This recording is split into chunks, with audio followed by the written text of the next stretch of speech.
Ang kandila sa gitna ng mesa ay unti-unti nang nauupos.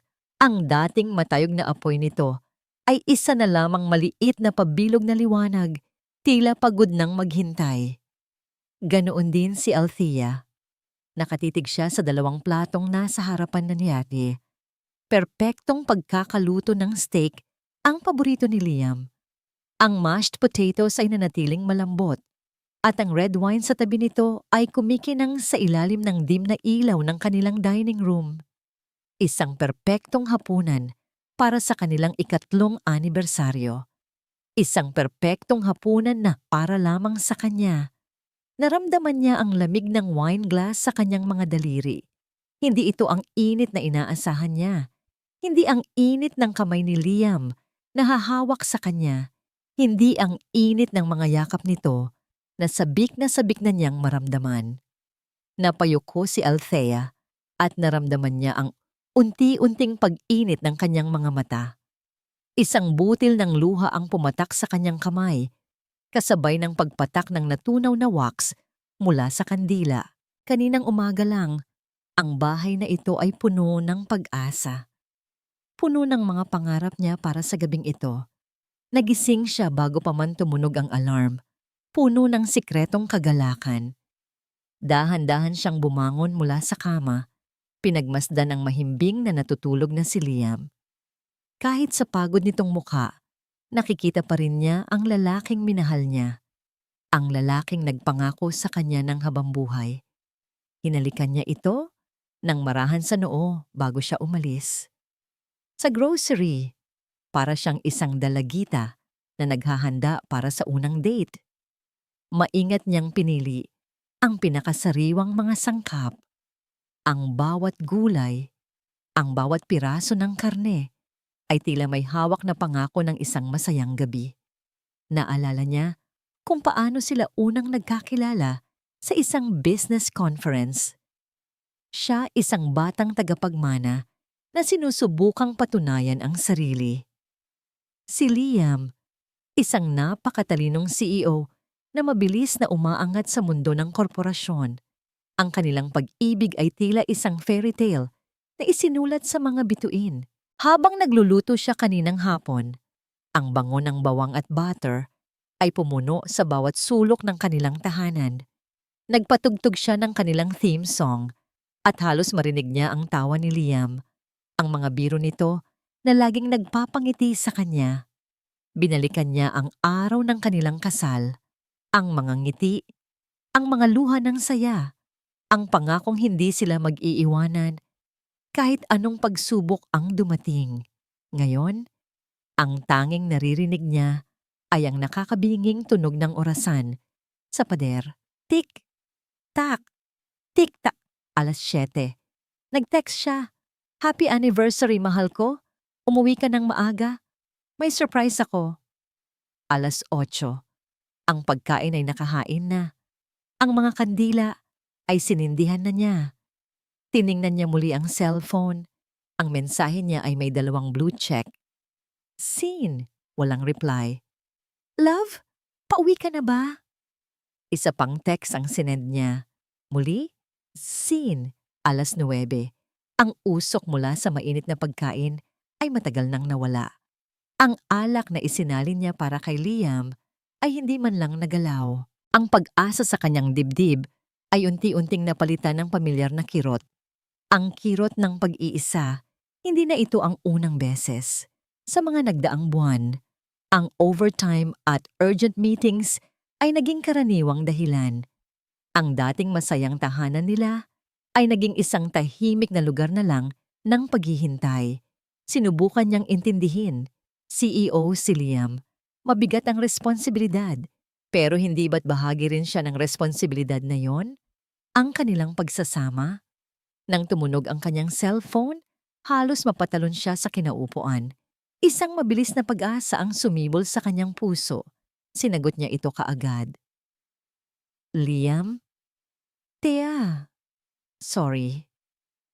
Ang boses sa kabilang linya ay pagod. Malayo. Hindi ito ang boses ng asawa niyang sabik nang umuwi sa kanya. Nasaan ka na? Tanong niya. Sinusubukang itago ang panginginig sa kanyang boses. Sorry mahal, hindi ako makakauwi, sabi nito.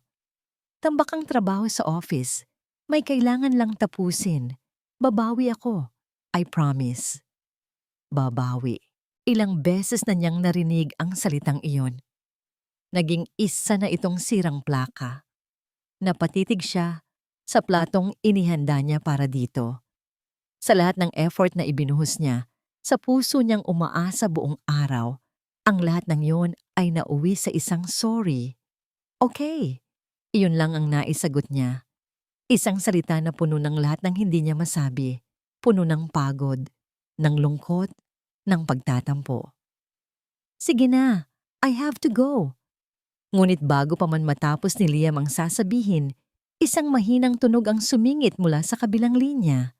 Halos hindi marinig, pero sapat na para tumagos sa puso ni Althea na parang isang matulis na kutsilyo. Isang boses ng babae, mahina at tila umiiyak. Liam, tulungan mo ako. Pagkatapos nyon, isang mabilis na pag-click. Ang linya ay naputol. Nabitawan ni Althea ang kanyang cellphone. Bumagsak ito sa makapal na carpet, ngunit ang tunog nito ay tila isang malakas na pagsabog sa nakakabinging katahimikan ng silid. Nakatitig lang siya sa kawalan. Ang malamig na hapunan, ang nauupos na kandila, at ang tatlong salitang umuulit-ulit sa kanyang isipan, sinisira ang bawat natitirang piraso ng kanyang puso. Liam, tulungan mo ako. Liam, tulungan mo ako. Agad na pinatay ni Liam ang tawag. Isang malamig na kaba ang gumapang sa kanyang dibdib. Hindi dahil sa mga salita ni Isabel, kundi dahil sa katahimikan ni Althea. Bago niya naputol ang linya, napasabunot siya sa sariling buhok. Ano bang ginagawa mo dito, Belle? Inis niyang tanong. Ang boses niya ay nagpipigil ng galit. Nasa opisina niya sila. Ang malawak na bintana sa likuran niya ay nagpapakita ng mga kumikinang na ilaw ng syudad. Isang tanawing dati ay nagbibigay sa kanya ng pakiramdam ng tagumpay. Ngayon, para itong isang paalala ng lahat ng bagay na isinasakripisyo niya. Si Isabel Rosales ay nakaupo sa silyang nasa harapan ng kanyang mesa. Ang muka ay basang-basa sa luha. Ang dating maayos nitong buhok ay bahagyang magulo at ang mga mata nito ay namumugto. Siya ang dating assistant ni Liam, isang mahusay na empleyado na kinailangan niyang tanggalin dahil sa lumalagong unprofessional attachment nito sa kanya. Ngayon, narito na naman siya. Sir Liam, wala na akong ibang malalapitan. Humihikbing sabi ni Isabel. Pinalayas ako sa apartment ko. Ang pamilya ko sa probinsya, ayaw na akong tanggapin. Hindi ko na alam ang gagawin ko. Napabuntong hininga si Liam. Ito na ang pangatlong beses sa loob ng 2 linggo. Laging may krisis, laging may emergency, at kahit alam niyang isang uri ito ng manipulasyon, may bahagi sa kanya na nakakaramdam ng responsibilidad. Kasalanan niya. Masyado siyang naging mabait noon. Masyadong nagbigay ng maling akala. I'll call a friend. Pwede kang tumuloy sa isang hotel ngayong gabi. Bukas, tutulungan kitang maghanap ng bagong lugar. Sabi niya, kinuha ang kanyang wallet at cellphone. Ang gusto lang niya ay tapusin na ito at umuwi kay Althea. Anibersaryo nila. Alam niya, buong araw ang isip niya ay nasa asawa niya. Sa ngiti nito, sa kung paano kumikislap ang mga mata nito kapag masaya. Plano niyang umuwi ng maaga. Ngunit bigla na lang sumulpot si Isabel sa lobby ng building, umiiyak at nagmamakaawa. Hindi pera ang kailangan ko, Liam, sabi ni Isabel. Tumayo ito at lumapit sa kanya. Kailangan ko ng kausap. Pakiramdam ko, mag-isa na lang ako sa mundo. Belle, I have to go home, maring sabi ni Liam. Umiiwas sa pagtatangka nitong hawakan ng kanyang braso. My wife is waiting for me.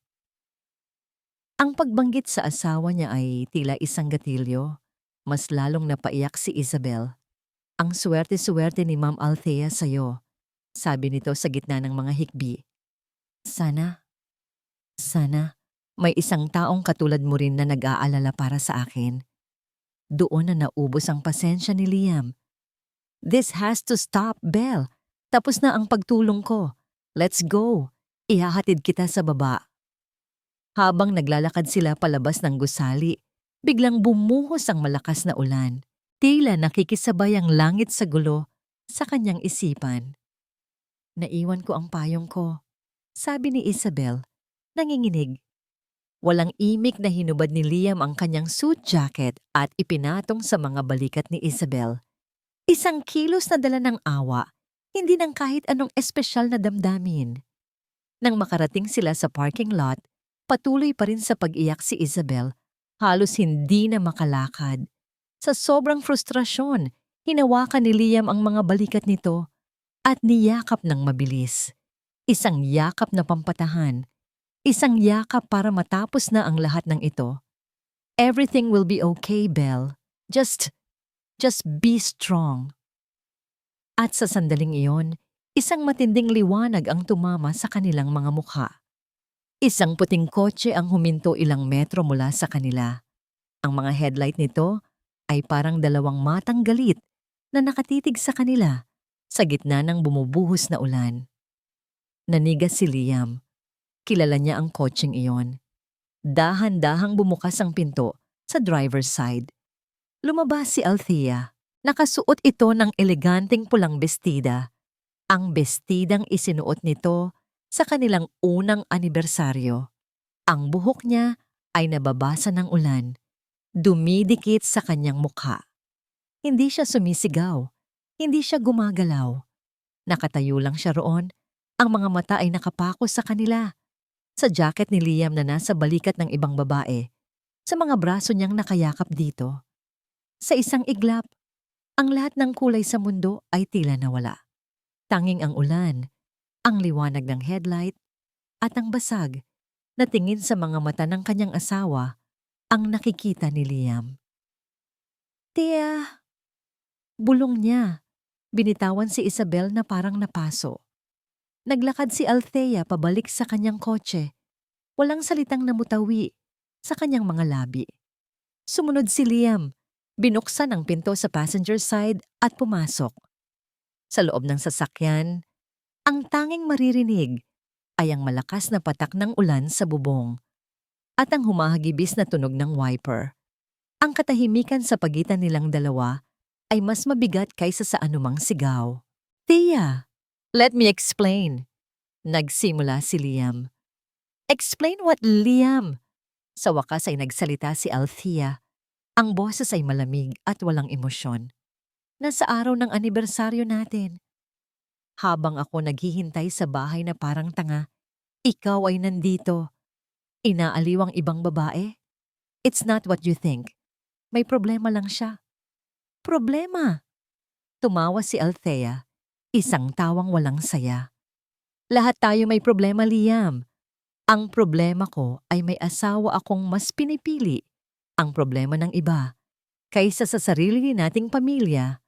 Nagluto ako, Liam. Inihanda ko ang lahat para sa ating dalawa. Ang boses niya ay nagsimulang mabasag. At ang nakuha ko lang ay isang tawag at isang kasinungalingan. Hindi ako nagsinungaling. Nasa opisina nga ako. Depensa ni Liam, ngunit alam niyang tunog desperado siya. Paano niya ipapaliwanag ang isang bagay na kahit siya ay nahihirapang intindihin? Paano niya sasabihing naawa lang siya kay Isabel nang hindi ito tunog na isang palusot? Tama na. Umiiling na sabi ni Althea. Ang mga luha ay nagsisimula nang mamuo sa kanyang mga mata. Pagod na akong umintindi. Pagod na akong maghintay. Pagod na akong mag-isa. Ang bawat salita ay parang isang suntok sa sikmura ni Liam. Gusto niyang sumigaw. Gusto niyang ipaliwanag ang lahat. Ngunit ang mga salita ay hindi lumalabas. Ang kasalanan niya ay hindi ang nakita ni Althea. kundi ang lahat ng hindi nito nakita. Ang mga gabing hindi siya umuwi, ang mga pangakong napako, ang distansyang hinayaan niyang lumaki sa pagitan nilang dalawa. Tumingin si Althea sa kanya. Ang mga mata ay puno ng sakit na hindi pa niya nakikita dati. Siguro kailangan muna natin ng espasyo. Pinaandar niya ang kotse. Iniwan si Liam na nakatulala. Ilang sandali pa, bumukas muli ang pinto sa passenger side. Itinapon ni Liam ang sarili palabas ng kotse, pabalik sa ilalim ng rumaragasang ulan. Pinanood niya ang sasakyan ng asawa niya na papalayo. Ang mga pulang ilaw nito ay dahan-dahang nilalamon ng dilim at ng unos. Naiwan siyang mag-isa sa gitna ng parking lot, basang-basa, hindi dahil sa ulan, kundi dahil sa bigat ng mga salitang binitiwan nila sa isa't isa.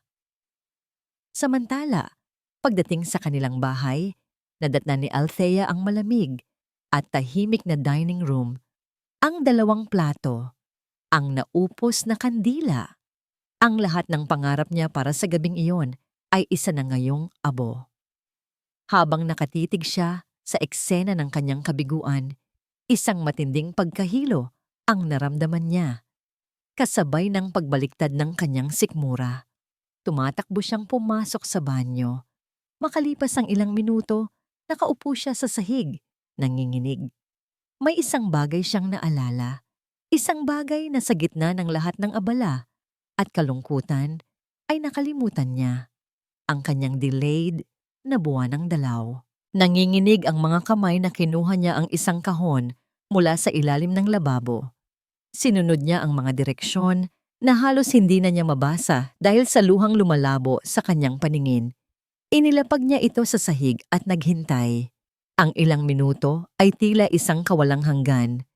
Nang sa wakas ay dumating ang oras, dahan-dahan siyang yumuko.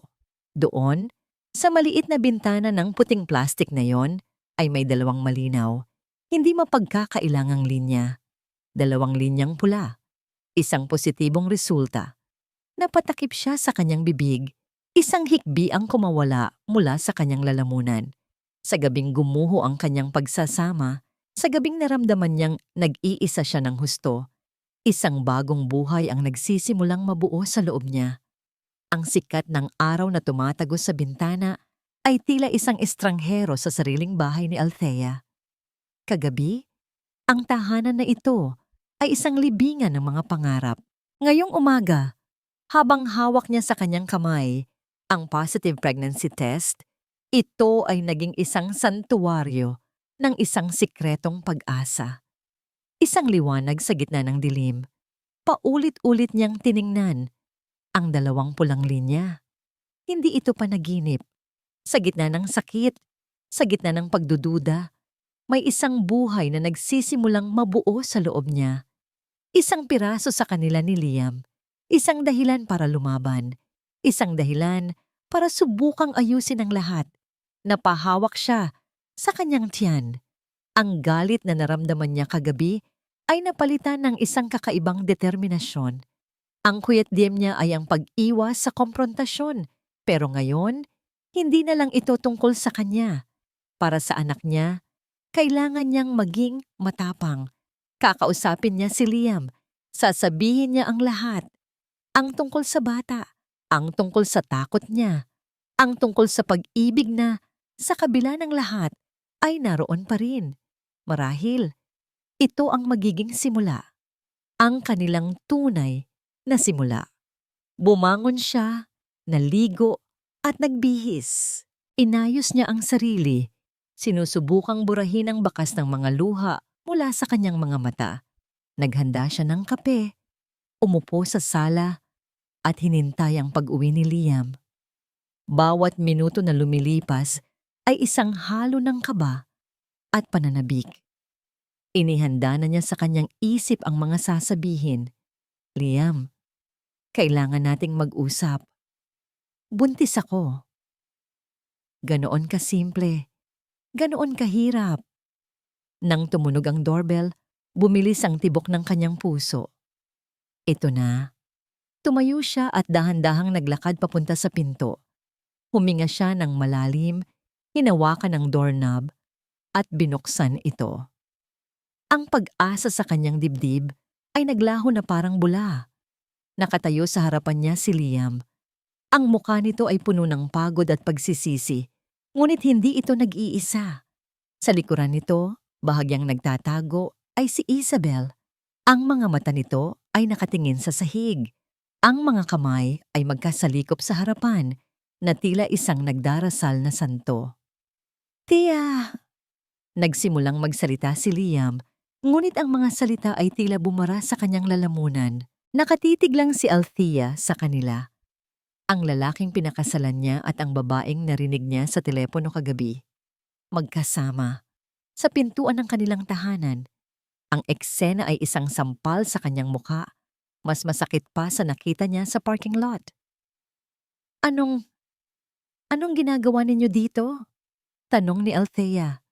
Ang boses niya ay mahina at nanginginig. Ang inihanda niyang mga salita ay biglang nawala.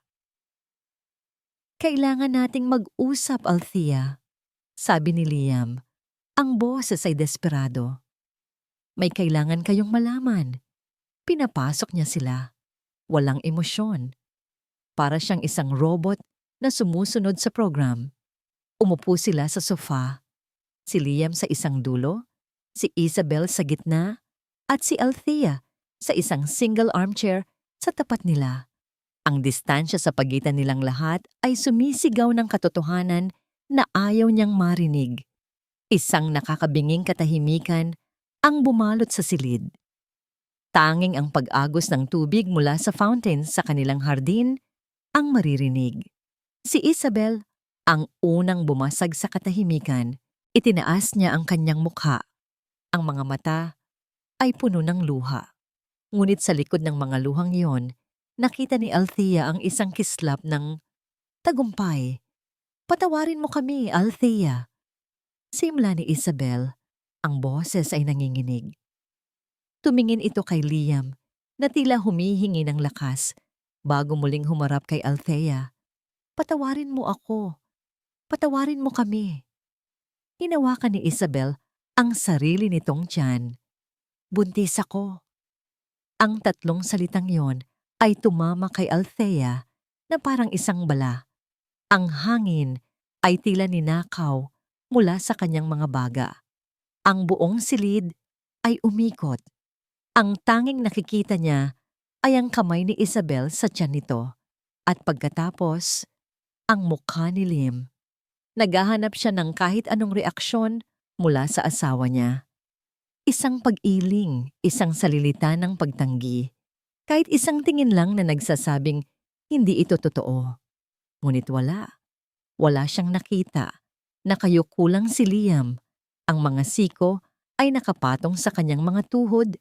Ang mukha ay nakatago sa kanyang mga palad. Ang kanyang katahimikan ay isang pag-amin. Isang sentensya ng kamatayan para sa kanilang pagsasama. Gumuho ang mundo ni Althea. Ang munting liwanag ng pag-asa na binuo niya kaninang umaga ay biglang naging isang impyernong apoy na tumutupok sa bawat natitirang piraso ng kanyang puso. Parang sinaksak siya ng paulit-ulit. Walang luhang pumatak. Tila naubos na ang lahat ng yon kagabi. Ang natira na lang ay isang malamig na kawalan. Hindi na siya nagsalita. Hindi na siya nagtanong. Para saan pa? Ang katotohanan ay nasa harapan na niya. Malinaw at brutal. Tumayo siya. Naglakad siya papunta sa kanyang study table sa isang sulok ng sala. May isang folder doon na ibinigay sa kanya ng kanilang abogado. Ilang linggo na ang nakalipas para sa isang business contract. Pero sa ilalim noon, may isa pang dokumento na inilagay ni Liam. Isang bagay na hindi niya pinansin noon. Umaasang hindi na nila kakailanganin. Divorce papers. Kinuha niya ang folder, inilapag sa center table sa harapan nila at binuklat ito sa tamang pahina. Kinuha niya ang ballpen. "Althea, wait!" Nagsimulang magsalita si Liam. Sa wakas ay nag-angat ng tingin. Ngunit huli na ang lahat. Isang mabilis na pirma, walang pag-aalinlangan. Ibinigay niya ang lahat ng mayroon siya sa pagsasamang ito. Ngayon, wala nang natira para ipaglaban. Isinara niya ang folder at marahang itinulak ito papunta kay Liam. "Umalis na kayo," sabi niya. Ang boses ay walang buhay. Pagkatapos, tumalikod siya at naglakad paakyat sa kanilang silid. Hindi na lumingon pa. Narinig niya ang pagbukas at pagsara ng pinto sa ibaba. At pagkatapos, katahimikan. Isang katahimikang pinal. Sa loob ng sumunod na 2 araw, kumilos si Althea ng may nakakakilabot na kahusayan. Tinawagan niya ang kanyang travel agent. Nag-book ng one-way ticket papuntang Amerika. Nag-empake siya ng isang maleta lamang. Pinili ang mga damit na hindi magpapaalala sa kanya ng buhay na iiwan niya. Isinulat niya ang isang maikling liham para sa kanyang mga magulang. Sinasabing, kailangan lang niyang magpahinga at mag-aral sa ibang bansa. Isang kasinungalingan para protektahan sila sa katotohanan. Ang pinakamahalaga sa lahat, hinaplos niya ang kanyang tiyan at bumulong, "Aalagaan kita, anak. Tayong 2 lang. Pangako." Sa kanyang huling gabi, tumayo siya sa balkonahe ng kanilang silid-tulugan. Ang bahay na binuo nila ng magkasama ay isa na ngayong malaking paalala ng isang nasirang pangako. Kinabukasan, sa Ninoy Aquino International Airport, naglakad siyang mag-isa. Walang naghatid. Walang nagpaalam. Bago siya pumasok sa departure gate, lumingon siya sa huling pagkakataon. Pagkatapos ay tumalikod na siya at hindi na muling tumingin. Sa loob ng eroplano, habang dahan-dahan itong umaangat mula sa lupa, tumingin siya sa bintana. Ang mga ilaw ng Maynila ay unti-unting lumiliit hanggang sa naging mga bituin na lang ang mga ito sa isang madilim na kalupaan. Hinawakan niya ang kanyang tiyan, ang tanging yaman na dala niya mula sa durog niyang nakaraan. Isang luhang sa wakas ay kumawala sa kanyang mga mata. Isang paalam sa lahat ng minahal niya at sa lahat ng nawala sa kanya. 5 taon ang lumipas. Isang eroplano mula sa Los Angeles ang lumapag sa Naya. Ang mga pasahero ay nagsimulang maglabasan, bit-bit ang kanilang mga bagahe, sinalubong ng mainit na hangin ng Pilipinas. Mula sa karamihan, isang babae ang lumitaw. Siya ay matangkad, elegante, sa kanyang suot na simpleng business attire. Ang kanyang buhok ay maayos na nakatali at ang kanyang mga mata, sa likod ng dark sunglasses, ay nagpapakita ng isang kumpiyansa at lakas na hindi mo makikita noon. Ito, si Althea Reyes. At sa kanyang tabi, mahigpit na nakahawak sa kanyang kamay, ay isang magandang batang babae na may mahabang itim na buhok at mga matang kasing kislap ng sa kanya. "Mommy," tanong ng bata, "are we home?" Ngumiti si Althea, isang nangiting matagal nang hindi na silayan sa lupang ito. "Yes, Liana," sagot niya. "We're home." Ang amoy ng mamahaling leather at bagong linis na sahig ay sumalubong kay Althea pagpasok niya sa lobby ng Reyes Holdings. 5 taon. 5 taon na ang nakalipas mula nang huli niyang matapakan ang gusaling ito, hindi bilang isang tagapagmana, kundi bilang isang durog na babaeng tumatakas. Ngayon, iba na. Ang bawat yabag ng kanyang stiletto heels sa makintab na marmol ay tila isang deklarasyon, isang tunog ng kapangyarihan at determinasyon. Ang mga empleyadong nakakasalubong niya ay bumabati ng may paggalang at kaunting pagtataka. Ang ilan ay nakakakilala pa sa kanya. Ang iba ay nakakakita lamang ng isang bagong mukha ng awtoridad. Hindi na siya ang Althea na umalis. Ang babaeng yon ay matagal nang namatay sa isang malamig na gabi sa eroplano. 5 taon na ang nakalipas. Ang babaeng narito ngayon ay pinalakas ng mga pagsubok pinatibay ng pagiging isang ina at handang kunin ang nararapat sa kanya. Ginagawa niya ito para sa kanyang ama na may sakit. Ginagawa niya ito para sa kinabukasan ng kumpanyang itinayo ng kanilang pamilya. Higit sa lahat, ginagawa niya ito para kay Liana. Ma'am Althea, the board is waiting for you. Bati ng executive assistant ng kanyang ama. Tumango siya. Thank you. Let's begin. Pagpasok niya sa boardroom, lahat ng ingay ay huminto. Ang mahabang lamesang gawa sa mahogany ay napapaligiran ng mga pinuno ng bawat departamento, mga taong nakita siyang lumaki. Ngumiti siya. Isang ngangiting propesyonal, ngunit may bahid ng distansya. Sa dulo ng lamesa, nakaupo ang kanyang ama, si Don Ricardo Reyes. Mas matanda na itong tingnan ngayon, mas mahina. Ngunit ang mga mata nito ay puno pa rin ng talas at pagmamalaki. Good morning, everyone! Simula ni Don Ricardo. Ang boses ay medyo mahina, ngunit may awtoridad pa rin. As you all know, I will be taking a step back from the company's daily operations, but rest assured, I am leaving it in very capable hands. Tumingin ito sa kanya. Isang ngiti ang sumilay sa mga labi nito. I am proud to formally welcome back my daughter, Althea Reyes, who will be taking over as the new chairman.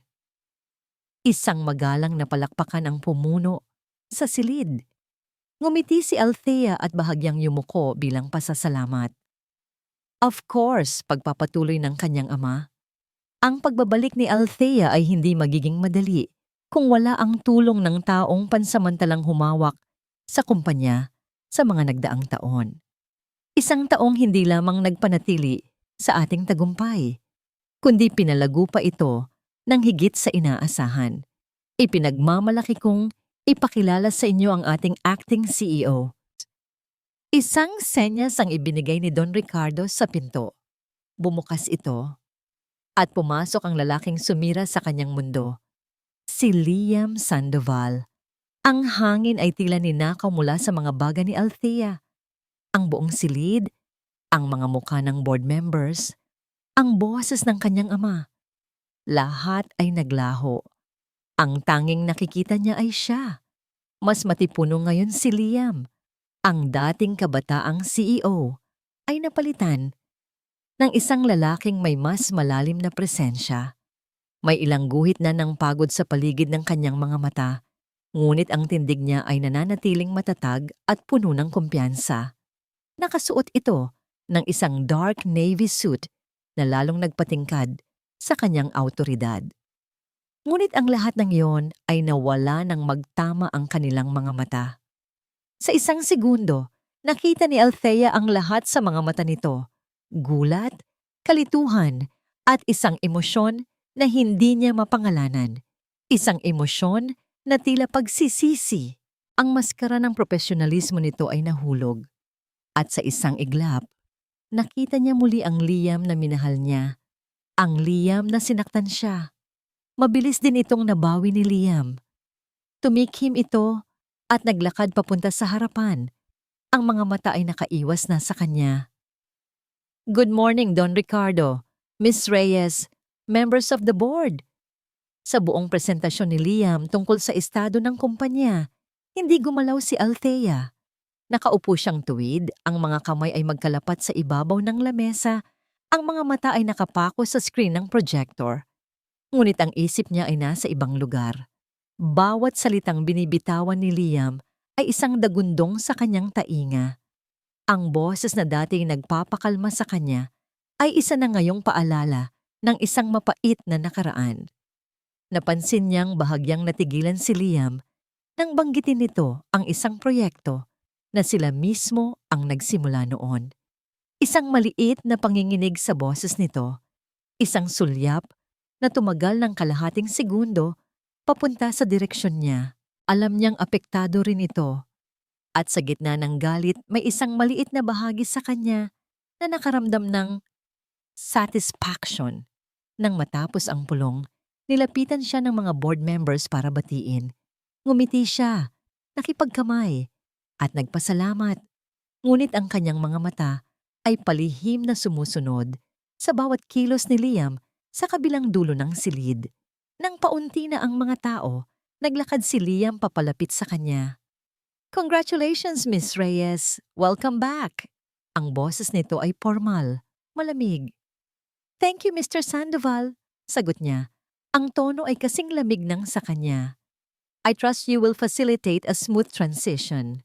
Of course, sabi nito. Nagkaroon ng isang sandaling katahimikan, isang katahimikang puno ng mga hindi masabing salita. Nakikita niya sa mga mata nito ang kagustuhang magsalita pa, ngunit pinigilan niya ito ng isang tingin. Tumalikod na si Althea para umalis. Hindi niya kayang manatili sa iisang silid, kasama ito ng mas matagal pa. Ngunit habang papalabas siya ng pinto, narinig niya ang mga yapak nito na sumusunod sa kanya. Sa pasilyo, kung saan wala ng ibang tao, hinawakan nito ang kanyang braso. Tia, wait! Napahinto siya, ngunit hindi siya lumingon. Ang pagdampi ng kamay nito sa kanyang balat ay nagdulot ng isang kuryenteng hindi niya inaasahan, isang halo ng galit at isang pamilyar na kislot. It's Miss Reyes, Mr. Sandoval, and I believe the meeting is over. Please, pagmamakaawa ni Liam, ang boses ay mas mahina na ngayon, mas personal. We need to talk about everything. Iyon na, ang komprontasyong 5 taon niyang iniiwasan. Humigpit ang pagkakahawak niya sa kanyang briefcase, handa nang humarap at sabihin ang lahat ng gusto niyang sabihin. Ngunit bago pa man siya makalingon, isang matinis at masayang boses ang pumutol sa tensyon. Mommy! Mula sa dulo ng pasilyo, tumatakbo papalapit sa kanila ang isang batang babae na nakasuot ng kulay rosas na bestida. Ang mahabang buhok nito ay tumatalbog sa bawat hakbang. Nanigas si Liam. Dahan-dahan niyang binitawan ang braso ni Althea. Ang kanyang mga mata ay lumipat mula kay Althea patungo sa papalapit na bata. Yumuko si Althea at sinalubong ng yakap ang kanyang anak. Liana, baby, what are you doing here? I told you to wait with Lola. Lola said you're finished na, Mommy. Masayang sabi ni Liana. Saka ito humarap para tingnan ang lalaking kasama ng kanyang ina. Nakatayo si Liam na parang isang estatwa. Ang lahat ng kulay ay nawala sa kanyang mukha. Nakatitig siya kay Liana, sa hugis ng mukha nito, sa mga mata nitong kumikinang, sa ngiti nitong. Sa ngiting iyon na replika ng sa kanya. Ang kanyang tingin ay bumalik kay Althea. Puno ng isang tanong na sumisigaw, isang tanong na hindi na kailangan pang bigkasin. Naramdaman ni Althea ang paglamig ng kanyang dugo. Ang sikretong iningatan niya sa loob ng 5 taon ay nasa harapan na nilang dalawa, nakangiti at walang kamalay-malay. Naiwan si Liam sa pasilyo, nakatayo na parang isang estatwang binuhusan ng malamig na tubig. Ang masayang boses ng bata ay umalingaw-ngaw pa rin sa kanyang pandinig. Mommy! Ang mga yapak ni Althea at ng anak nito ay unti-unti nang humina papalayo. Ngunit ang imahe ng bata ay malinaw na nakatatak sa kanyang isipan. Ang mga mata, ang ngiti, ang paraan ng pagtawa nito na tila isang pamilyar na himig. Liana, Liam at Ana. Liana, isang matinding kirot ang biglang sumuntok sa kanyang dibdib. 5 taon. 5 taon na umalis si Althea. Ang edad ng bata ay perpektong tumutugma. Ang lahat ng tanong na gusto niyang itanong ay nasagot na ng isang masakit na katotohanan. Hindi niya namalayang nakabalik na pala siya sa loob ng kanyang opisina. Umupo siya sa kanyang swivel chair, ngunit hindi niya nakikita ang mga papeles sa kanyang mesa o ang mga numero sa computer screen. Ang tanging nakikita niya ay ang mukha ng isang batang hindi niya alam na nabubuhay pala. Anak ko. Ang 2 salitang yon ay hindi isang tanong, kundi isang pag-amin. Isang katotohanang sinampal sa kanya. nang walang babala. Kinagabihan, hindi siya umuwi. Paano siya uuwi sa isang tahimik na condominium unit na walang ibang laman kundi mga multo ng kanyang mga pagkakamali? Nanatili siya sa opisina, sa dilim, habang ang mga ilaw ng syudad sa labas ay nagsisilbing mga saksi sa kanyang pag-iisa. Binuksan niya ang ilalim na drawer ng kanyang mesa. Sa ilalim ng mga lumang dokumento, may isang bagay siyang itinatago. Isang picture frame. Kinuha niya ito. Ito ay isang litrato nila ni Althea, kuha sa kanilang honeymoon sa El Nido. Magkayakap sila sa ilalim ng puno ng niyog. Ang araw ay palubog na sa likuran nila. Ang mga ngiti nila ay totoo. Walang bahid ng mga problemang darating. Iyon ang mga panahong ang overtime ay hindi pa isang dahilan at ang kanilang tahanan ay isang tunay na paraiso. Hinaplos niya ang salamin. Ang daliri niya ay gumuhit sa nakangiting mukha ni Althea. Ano nangyari sa amin, Thea? Paano tayo humantong dito? Ang yabang niya. Ang katangahan niyang isipin na kaya niyang ayusin ang lahat ng mag-isa. Ang pagtatago niya sa mga problema ng kumpanya, ang pagpayag niyang manipulahin siya ni Isabel.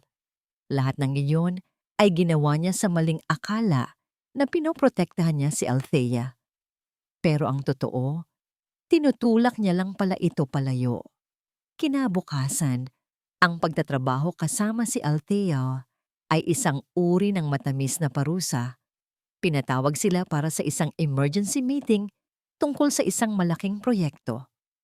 Habang nakaupo sila sa iisang lamesa, hindi niya maiwasang mapansin ang bawat detalye. Ang paraan ng pagsasalita ni Althea, mas matalas, mas may kumpiyansa. Ang paraan ng paggalaw ng kanyang mga kamay habang nagpapaliwanag.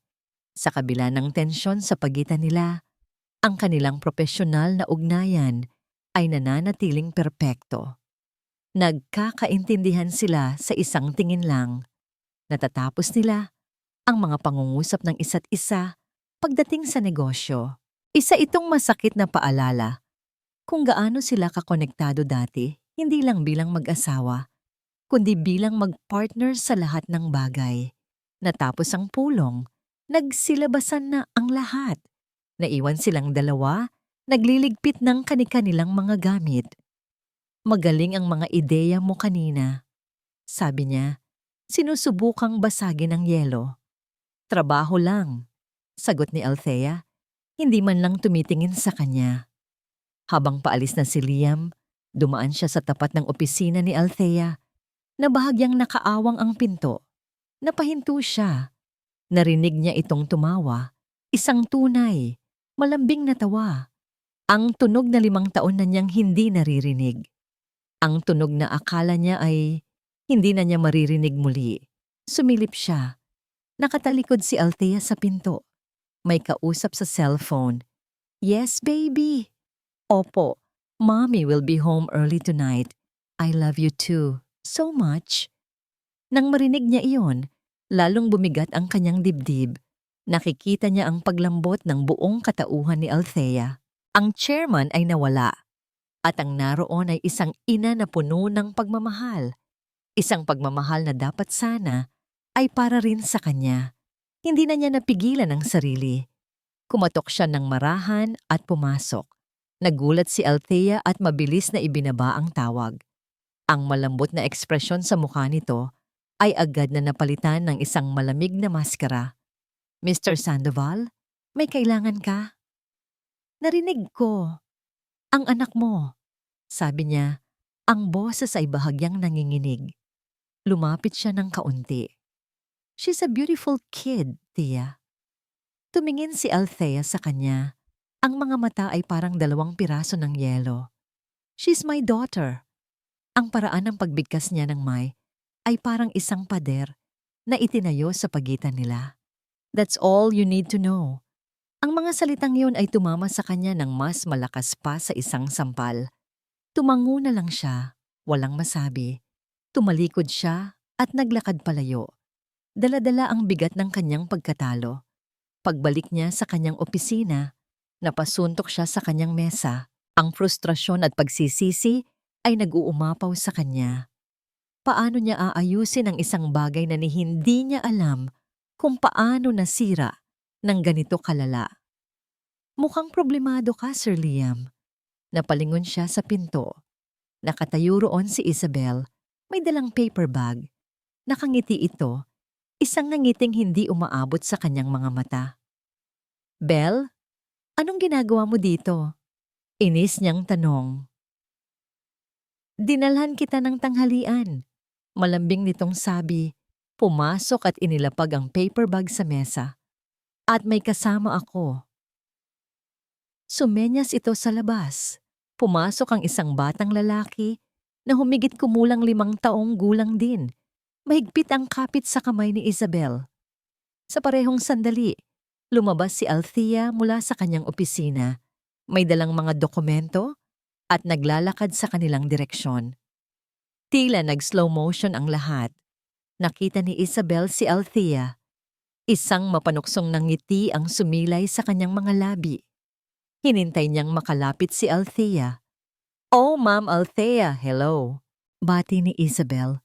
Ang boses ay puno ng pagkukunwari. Napahinto si Althea. Ang kanyang mga mata ay lumipat mula kay Isabel patungo sa batang lalaki at pagkatapos ay kay Liam. Ang kanyang mukha ay naging isang blangkong pader. Hinila ni Isabel ang bata paharap. "Althea, gusto kong ipakilala sa'yo si Migs." Nanigas ang buong katawan ni Liam. Gusto niyang pigilan ang mga susunod na sasabihin ni Isabel. Gusto niyang itulak itong palabas ng gusali. Ngunit tila napako ang kanyang mga paa sa sahig. Ang lahat ng hangin ay tila nawala sa pasilyo. Nakikita niya ang bahagyang panginginig ng kamay ni Althea na may hawak na folder, ang tanging senyales ng kaguluhang nagaganap sa loob nito. Hinaplos ni Isabel ang buhok ng bata. Ang kanyang mga mata ay nakatitig ng diretso kay Althea. Bawat salita ay tila isang patalim na maingat na itinarak. "My son." Huminto ito sandali. Hinayaang lumutang ang mga salita sa ere. Ang huling salita ay binigkas niya ng may diin, isang deklarasyong pinal at hindi mapag-aalinlanganan. Ang ngiti sa kanyang mga labi ay hindi na nagtatago ng pagkukunwari. Ito ay isang purong tagumpay. Gusto niyang sumigaw.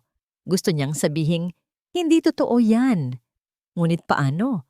Paano niya ipapaliwanag sa gitna ng pasilyo, sa harap ng babaeng minamahal niya, na oo, siya nga ang sumusuporta sa bata sa loob ng 5 taon, na oo, hinayaan niyang maniwala ang mundo sa isang kasinungalingan dahil sa awa at maling akala ng responsibilidad?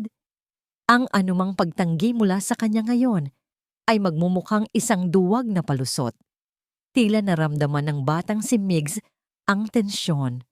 Tumingala ito kay Liam. Ang mga mata ay puno ng pagkilala. "Papa Liam, I'm hungry na po." Sabi nito sa isang maliit at inosenteng boses. Ang mga salitang yon mas masakit pa kaysa sa sinabi ni Isabel.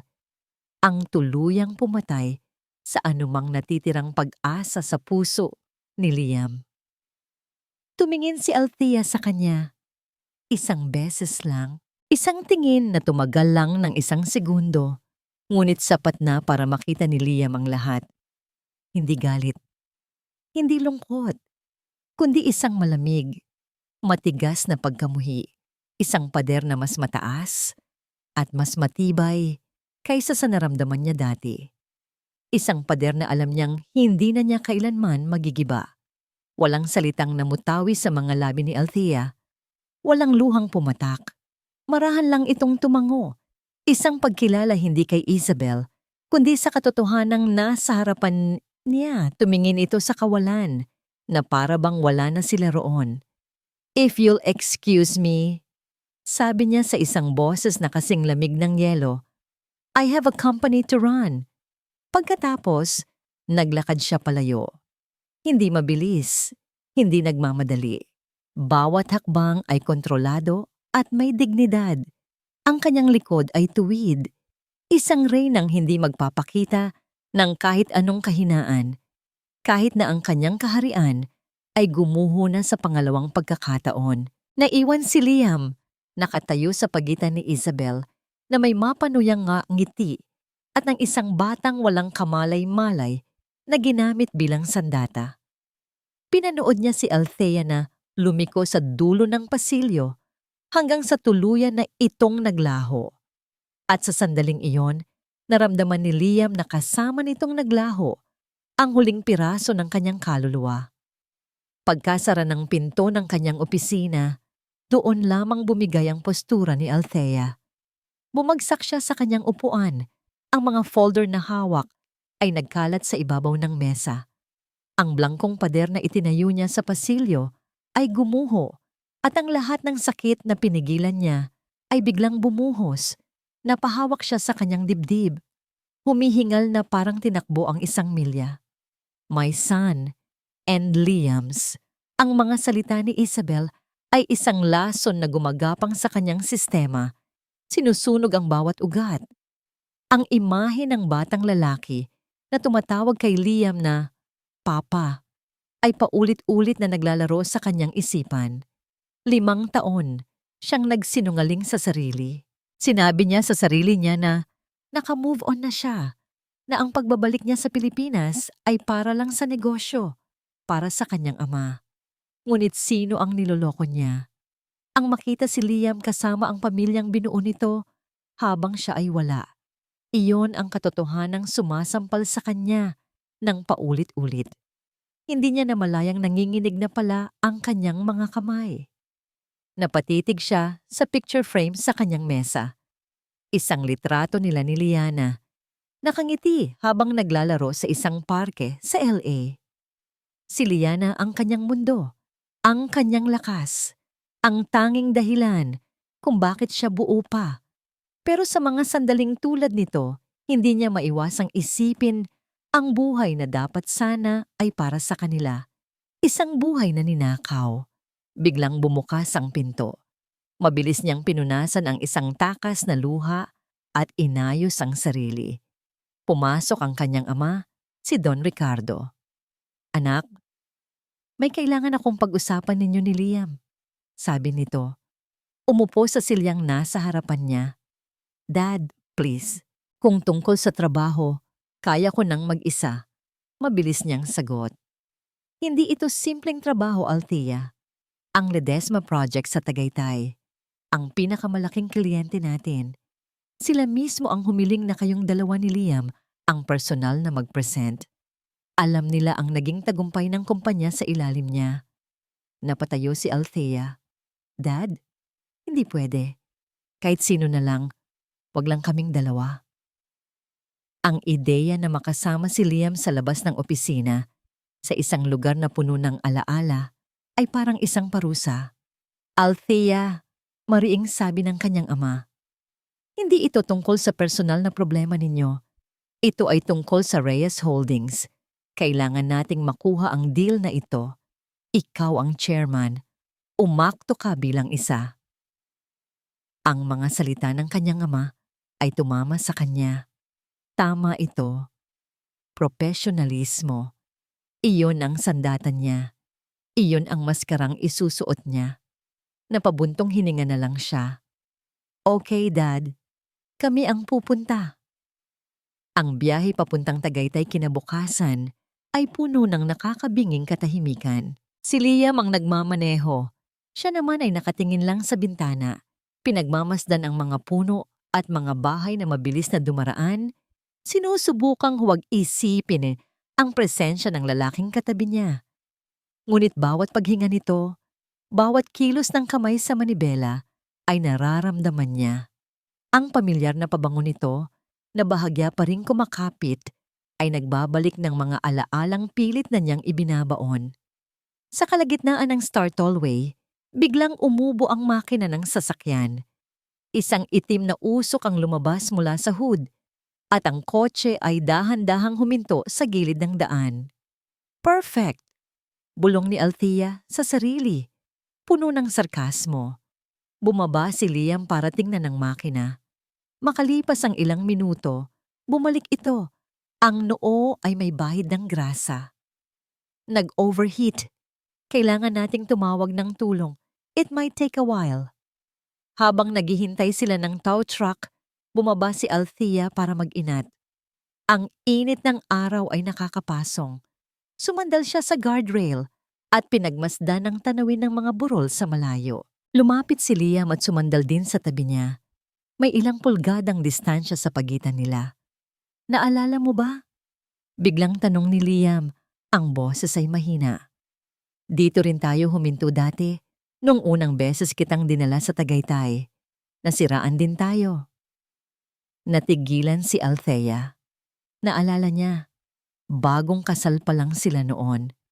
Sa halip na mainis, ginawa nilang isang adventure ang pagkasira ng kotse. Naglakad sila, nagtawanan, at kumain ng mais sa isang nagtitinda sa gilid ng daan. Iyon ang isa sa mga pinakamasayang araw ng buhay niya. Marami nang nagbago. Malamig niyang sagot. Ayaw magpakita ng kahit anong emosyon. May mga bagay na hindi, sabi ni Liam, nakatingin sa kanya. Sa pagkakataong ito, hindi niya naiwasan ang mga mata nito. Nakita niya roon ang lungkot, ang pagsisisi. Ang ganda ng tanawin dito. At ang ganda mo pa rin, Thea. Isang kislot ang naramdaman niya sa kanyang dibdib. Isang kiliting matagal na niyang hindi nararamdaman. Agad niya itong iwinaksi. Let's just wait for the truck, Mr. Sandoval. Nang makarating sila sa hotel sa Tagaytay, gabi na, pareho silang pagod at iritable. Sa front desk, isang aberya ang sumalubong sa kanila. I'm very sorry, ma'am, sir, sabi ng receptionist. Ang muka ay puno ng paghingi ng paumanhin. Nagkaroon po ng problema sa aming booking system. Ang 2 junior suites na ni-reserve para sa inyo ay na-overbook. Ang tanging available na lang po namin ay ang aming presidential suite. Nagkatinginan sina Althea at Liam. Iisa lang ang suite? Tanong ni Althea. Yes, ma'am. Pero may 2 separate bedrooms po ito. At para makabawi po sa abala, aayusin na lang po namin na mayroon kayong shared balcony with a spectacular view. Walang nagawa si Althea kundi sumang-ayon. Pagod na siyang makipagtalo. Ang gusto na lang niya ay maligo at matulog. Pagpasok sa suite, namangha siya sa ganda nito. Ngunit ang isip niya ay nasa iisang bagay lang. Ang pinto ng kwarto ni Liam at ang pinto ng sa kanya. Isang pader lang ang pagitan. Kinagabihan, hindi siya makatulog. Ang mga nangyari sa buong araw ay naglalaro sa kanyang isipan. Ang komprontasyon sa kanyang ama, ang biyahe, ang pag-uusap nila sa gilid ng daan. Tumayo siya at lumabas sa sliding glass door, papunta sa balkonahe. Umaasang ang malamig na hangin ng Tagaytay ay magpapalinaw sa kanyang isip. Ngunit hindi siya nag-iisa. Nakatayo roon si Liam, nakasandal sa railings, nakatanaw sa libu-libong kumikinang na ilaw sa ibaba. Nakatalikod ito sa kanya, ngunit tila naramdaman nito ang kanyang presensya. Dahan-dahan itong lumingon. Ang mga mata nito ay puno ng sakit at isang emosyong hindi niya mabasa. Ang hangin ay tila naging mas mabigat. Hindi ka rin makatulog? Tanong nito. Hindi siya sumagot. Niyakap niya ang sarili. Nilalamig. Lumapit ito ng kaunti. Ang bawat hakbang ay maingat. Thea, tumingin siya sa malayo kahit saan. Wag lang sa mga mata nito. 5 taon, Thea. Sabi ni Liam, ang boses ay basag at puno ng pighati. 5 taon kitang hinintay. 5 taon kong pinagsisihan ang lahat. Hinarap niya ito, handa nang sabihin na huli na ang lahat, na wala nang dapat pagsisihan. Ngunit naunahan siya nito. Tinitigan siya nito ng diretso sa mata. Ang mga mata nito ay nagmamakaawa. Maniwala ka. Bulong nito. Hindi lahat ng nakita mo ay totoo. Hindi lahat ng nakita mo ay totoo. Ang mga salita ni Liam mula kagabi ay umaling-awngaw sa isipan ni Althea na parang sirang plaka. Sinubukan niyang ipagsawalang bahala ang mga ito habang kumakain sila ng almusal sa restaurant ng hotel. Ngunit ang mga salitang iyon ay nakakapit sa kanya, isang tinik na hindi niya mahugot. Pinilit niyang maging professional. Nag-uusap sila tungkol sa presentasyon, sa mga numero, sa mga estratehiya. Ang usapan nila ay malamig at nakatuon sa trabaho, ngunit sa ilalim ng lahat ng iyon, may isang kuryenteng dumadaloy sa pagitan nila. Isang tensyon na halos nahihipo. Nahuhuli niyang nakatitig ito sa kanya. Ang mga mata ay puno ng mga hindi masabing salita. At sa bawat pagkakataon, mabilis siyang umiiwas ng tingin. Isang kasinungalingan lang iyon, sabi niya sa sarili. Isang desperadong pagtatangka ng isang lalaking nahuli na. Anong bahagi ng nakita niya ang hindi totoo? Ang pagyakap niya kay Isabel sa ulan? Ang pag-anunsyo nito ng pagbubuntis sa mismong sala nila? Ang batang tumatawag sa kanya na papa?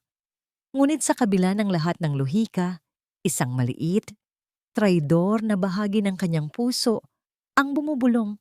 Paano kung naging matagumpay ang kanilang presentasyon sa Ledesma Corporation?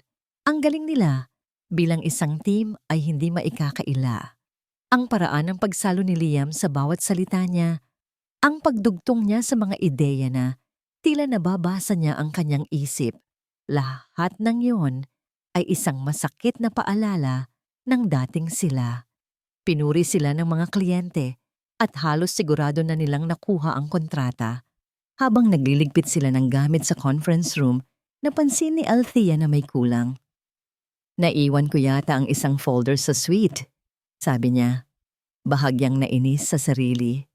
Yung may mga financial projections, I'll just go back and get it. Samahan na kita, alok ni Liam. No, it's okay. Kaya ko na. Mabilis niyang sagot. Kailangan niya ng kahit ilang sandaling malayo rito. Hintayin mo na lang ako dito.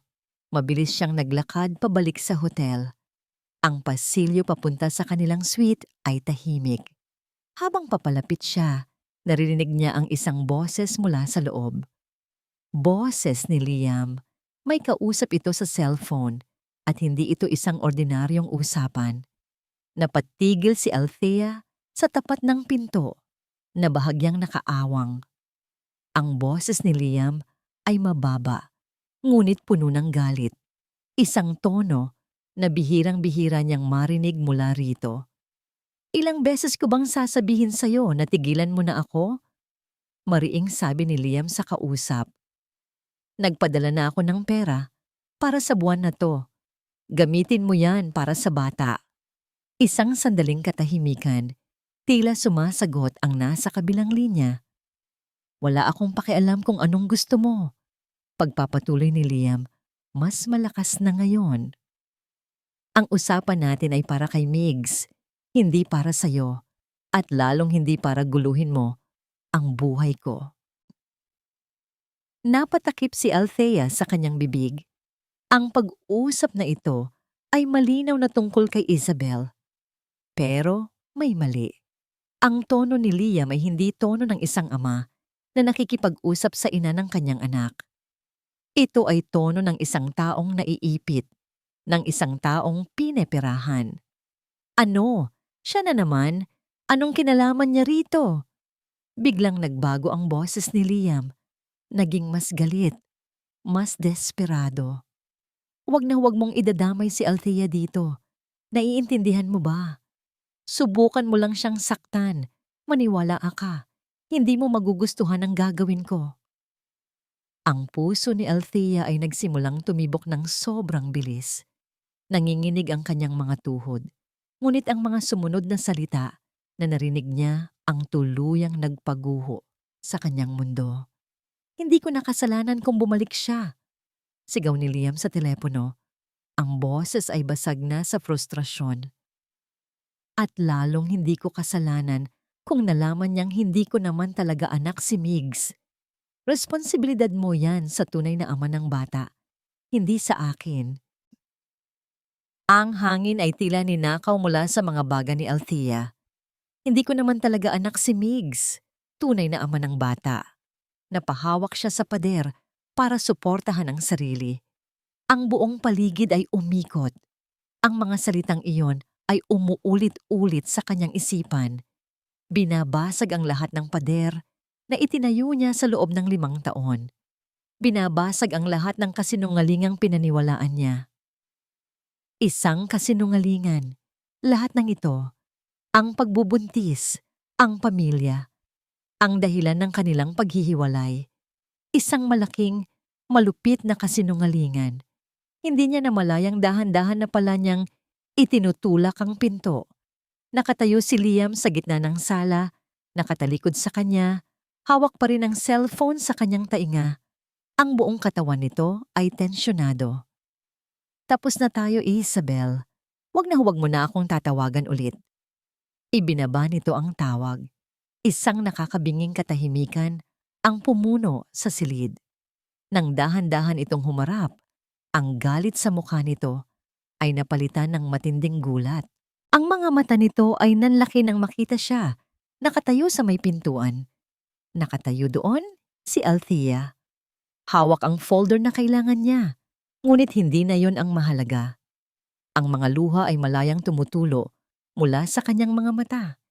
Hindi ito mga luha ng galit o pagkamuhi. Ito ay mga luha para sa 5 taon na nawala. 5 taon ng hindi pagkakaunawaan. 5 taon ng sakit na sana'y hindi nila kailangang danasin. Nakita ni Liam ang mga luha sa kanyang mga mata. Nakita niya ang folder sa kanyang kamay. At alam niyang narinig ni Althea ang lahat. Ang katahimikan sa loob ng suite ay mas mabigat kaysa sa bigat ng buong mundo sa mga balikat ni Liam.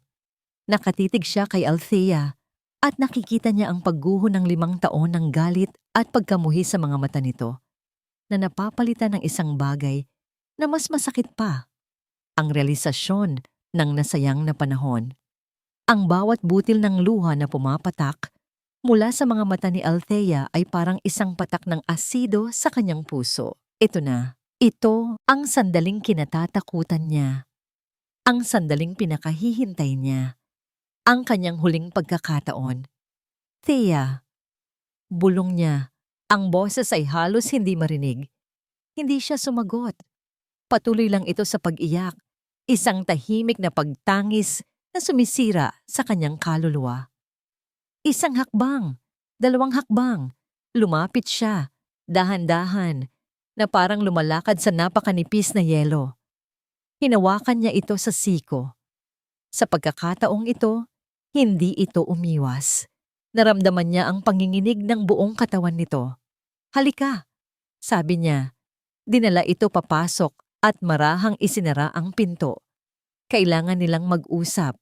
Kailangang malaman nito ang lahat. Inalalaya niya itong maupo sa sofa.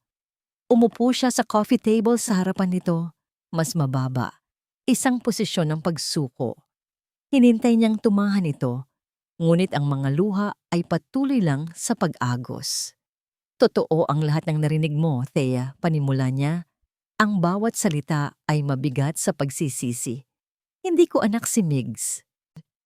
Tumingin ito sa kanya. Ang mga mata ay namumula at puno ng tanong. Pero bakit? Halos pabulong na tanong nito. Liam, bakit? Huminga siya ng malalim. Ito na ang pagkakataon para aminin ang lahat ng kanyang pagkakamali, ang lahat ng kanyang kahinaan. Pagkatapos ng gabing nag-away tayo, umalis ka. Pagsisimula niya. Hindi ako umuwi. Pumunta ako sa isang bar. Lasing na lasing ako. Sinisisi ko ang sarili ko. Galit ako sa mundo. Dito nagsimula ang lahat. Sa isang gabi ng kahinaan. Nandoon si Isabel. Hindi ko alam kung paano niya nalaman. Sinundan niya siguro o ako. Inalok niya ako ng pakikiramay, isang balikat na maiiyakan. At ako, sa sobrang katangahan ko, sa sobrang pagkalunod ko sa sarili kong awa, hinayaan ko siya. Nagkaroon ng isang maikling flashback sa kanyang isipan. Ang malabong ilaw ng bar, ang walang katapusang baso ng alak, ang mukha ni Isabel na puno ng pekeng pag-aalala. Ang huli kong natatandaan ay nasa hotel room na kami. Pagkagising ko kinaumagahan, katabi ko na siya. Umiiyak. Sinasabi niyang may nangyari sa amin. Wala akong maalala. Thea, maniwala ka, walang-wala. Pero ang ebidensya, ang magulo naming damit, ang pag-iyak niya, lahat nandoon. Napatakip siya sa kanyang muka. Ang laki kong gago. Naniwala ako. Ang bigat ng guilt. Pakiramdam ko, dinungisan ko ang pagsasama natin sa pinakamalalang paraan. Ilang linggo pagkatapos noon, bumalik siya. May dala siyang pregnancy test. Tumingin siya kay Althea. Nakikinig lang ito. Ang mga luha ay bahagya ng tumigil. Sinabi niyang sisirain ko ang buhay niya, na wala na siyang babalikan, na itatakwil siya ng pamilya niya at ako. Naramdaman ko ang bigat ng responsibilidad. Kahit hindi ko siya mahal, kahit ikaw lang ang nasa puso ko, pakiramdam ko, kasalanan ko ang lahat. Akala ko kaya kong ayusin ng mag-isa. Akala ko, pinoprotektahan kita sa sakit kung ililihim ko ito. Hindi ko alam na ang ginagawa ko pala ay mas lalong sumisira sa'yo, sa atin. Ang mga salitang yon ay lumabas mula sa kanya na parang isang agos na matagal nang gustong kumawala. Ang bigat na 5 taon niyang pinapasan ay nagsisimula ng gumaan. Muling napaiyak si Althea.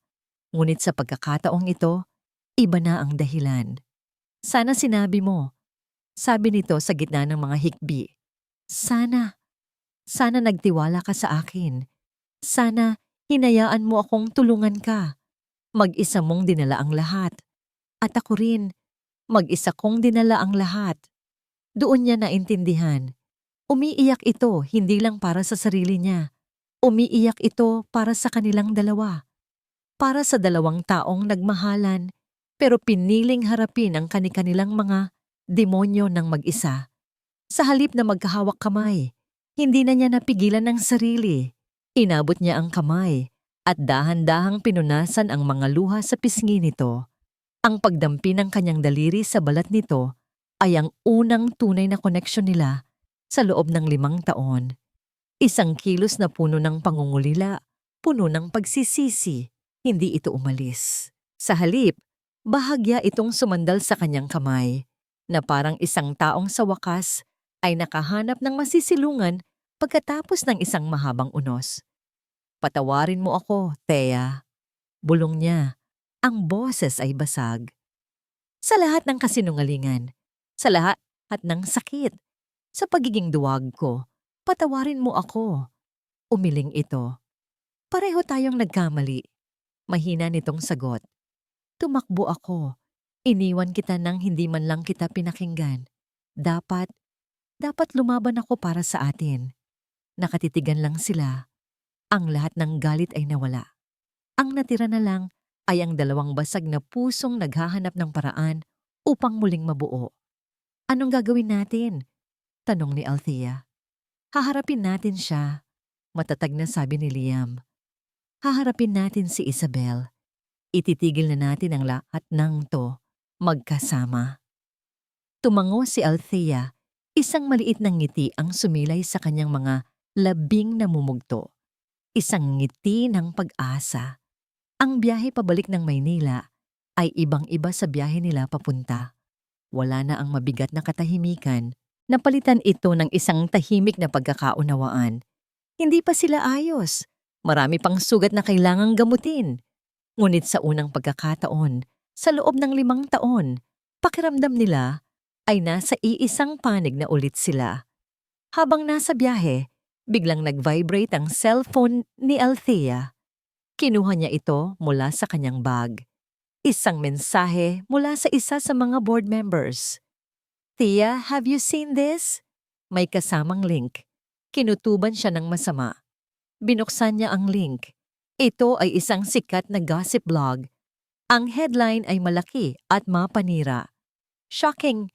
Bagong balik na Reyes heiress at acting CEO nahuli sa isang lihim na relasyon sa Tagaytay.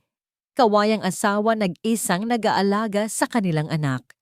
At sa ibaba ng headline, isang malaking litrato. Ang litrato nila ni Liam, kagabi, sa balkone.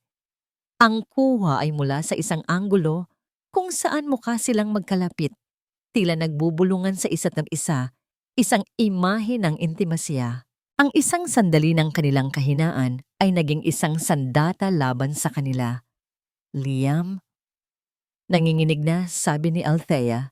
Ipinakita ang screen ng cellphone kay Liam. Tumingin si Liam dito. Ang pag-asa sa kanyang mukha ay biglang napalitan ng galit at kawalan ng magawa. Kakasimula pa lang nilang ayusin ang kanilang nakaraan, ngunit ang kasalukuyan ay nagsisimula ng maging isang bagong impyerno. Ang biyahe pabalik sa Maynila ay naging isang karera laban sa oras. Bawat kilometrong tinatakbo ng sasakyan ay katumbas ng pagkalat ng lason na binitawan ni Isabel sa internet.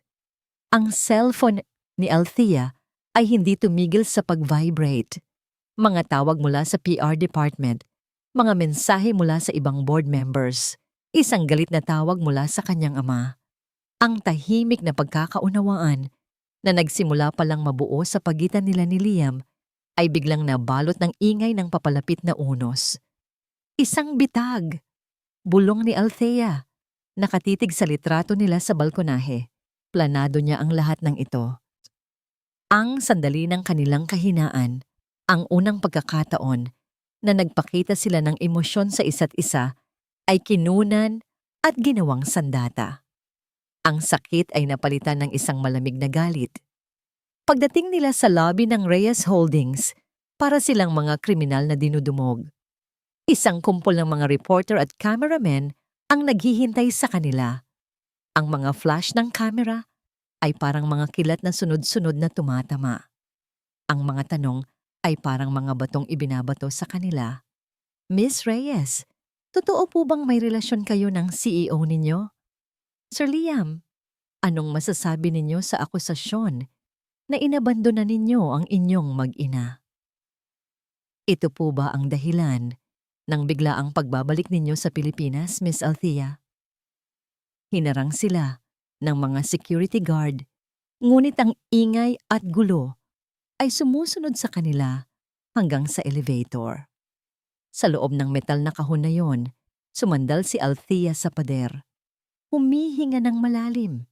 Si Liam ay tumayo sa harapan niya, nagsisilbing panangga sa pagitan niya at ng mga matang mapanghusga sa labas. Hindi sila nagsalita, ngunit sa isang tingin lang, naintindihan nila ang isa't isa. Nagsisimula pa lang ang bagyo. Isang emergency board meeting ang ipinatawag kaagad. Ang silid na ilang araw lang ang nakalipas ay sumalubong sa kanya ng palakpakan, ay ngayoy puno ng mga matang puno ng pagdududa at akusasyon. Ipinakita sa malaking screen ang pagbagsak ng stock price ng kumpanya. Bumaba ito ng halos 15% sa loob lang ng ilang oras. Althea, anong nangyayari?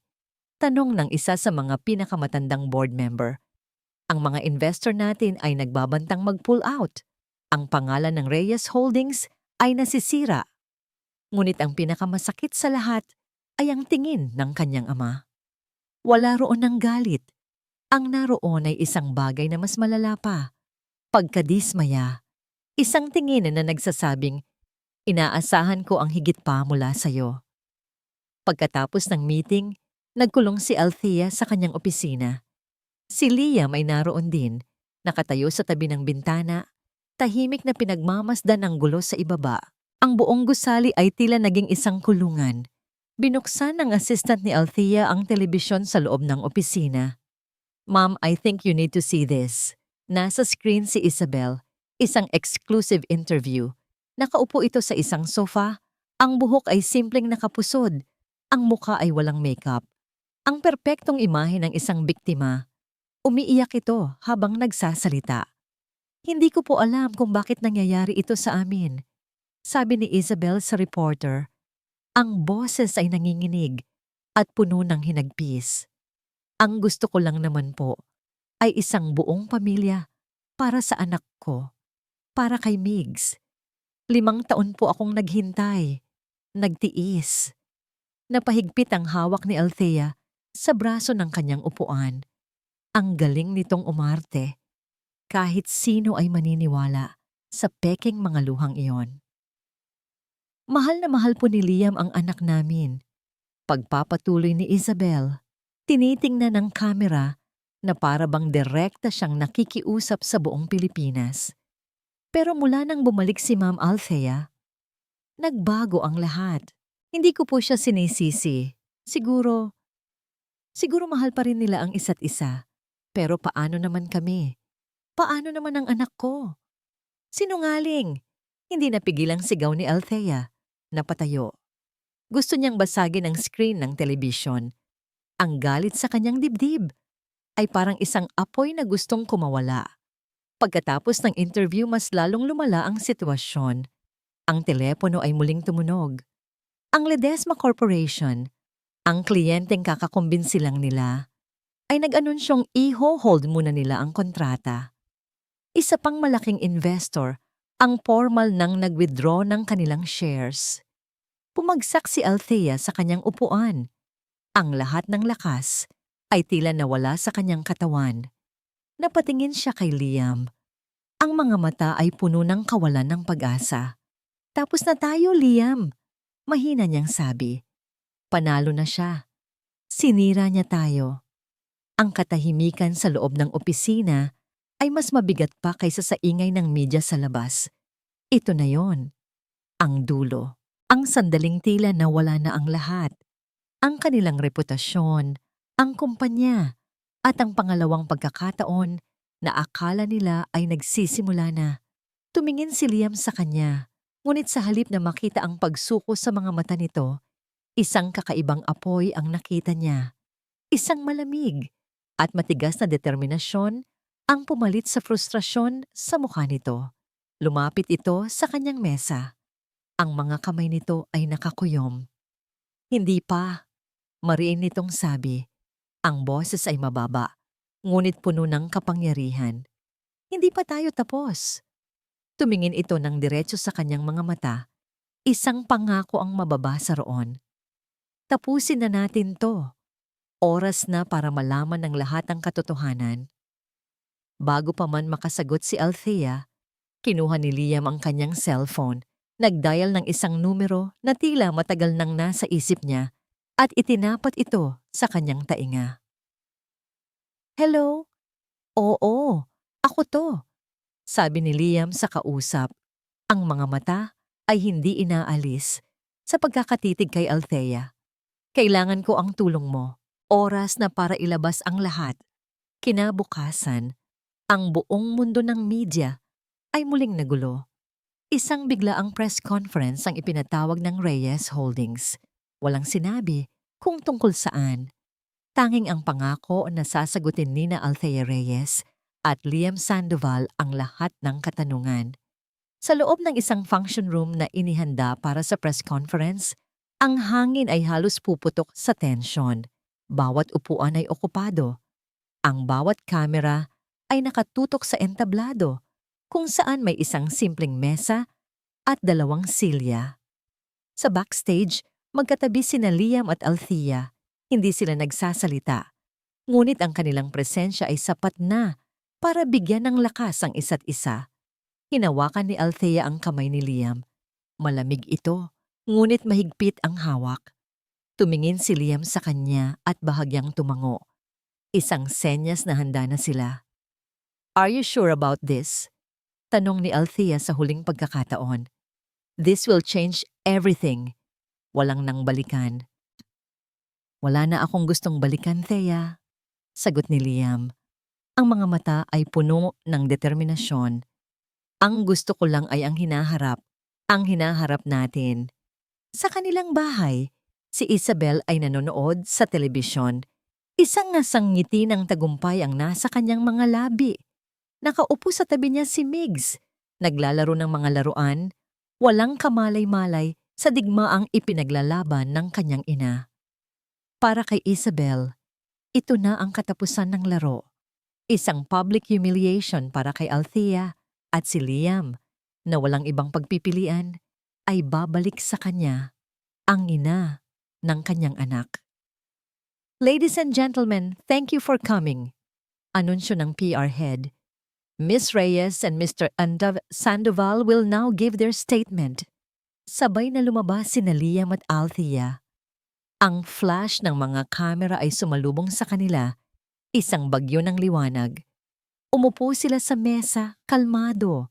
Ang kanilang mga muka ay seryoso. Si Liam ang unang nagsalita. Magandang umaga sa inyong lahat. Panimula niya, ang boses ay malinaw at matatag. Umaalingaw-ngaw sa buong silid. Ipinatawag namin kayo ngayon para itama ang mga maling impormasyon na kumakalat nitong mga nakaraang araw. Tumingin siya sa mga kamera na para bang kinakausap niya ang bawat taong nanonood sa kanilang mga tahanan. Totoo na si Althea Reyes ang nag-iisang babaeng minahal ko at mamahalin ko, sabi niya. Isang bulungan ang kumalat sa mga reporter. Sa bahay nanlaki ang mga mata ni Isabel. At totoo na sa loob ng 5 taon, nagkaroon kami ng hindi pagkakaunawaan na sumira sa aming pagsasama. Isang hindi pagkakaunawaan na dulot ng isang malupit na kasinungalingan. Huminto siya sandali, hinayaang mag-sink in ang kanyang mga salita. Ang kasinungalingang yon ay si Isabel Rosales, ang ina ng aking anak. Ang bulungan ay naging isang malakas na ingay. Ang mga reporter ay nagsimulang magtaas ng kamay, ngunit itinaas ni Liam ang kanyang kamay para patahimikin sila.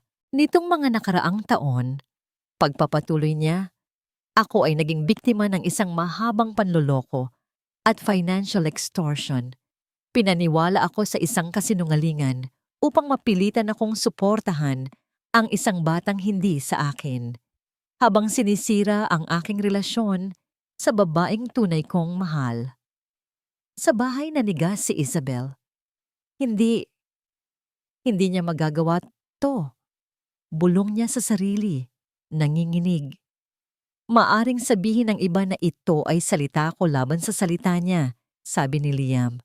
Ngunit hindi ako pumarito na walang dala. Sumenya siya sa tech booth. Isang audio file ang nag-play sa mga speaker ng buong silid. Speaker 1, boses ng isang lalaki magaspang. Kung hindi ka magbabayad, sasabihin ko sa lahat ang totoo. Speaker 2, boses ni Liam galit. Huwag na huwag mo nang guguluhin si Isabel. Responsibilidad mo si Migs, hindi sa akin. Ang buong silid ay natahimik. Ang recorded na pag-uusap nila ni Marco, ang tunay na ama ni Migs, ay malinaw at hindi maikakaila. Sa bahay, nabitawan ni Isabel ang hawak niyang remote control. Sumabog ito sa sahig. Ang kanyang mukha ay namutla. Ngunit hindi pa tapos si Liam. Muling sumenya si Liam at isang dokumento ang lumabas sa malaking screen sa likuran nila. Isang opisyal na resulta ng DNA test. Paternity test. Sold.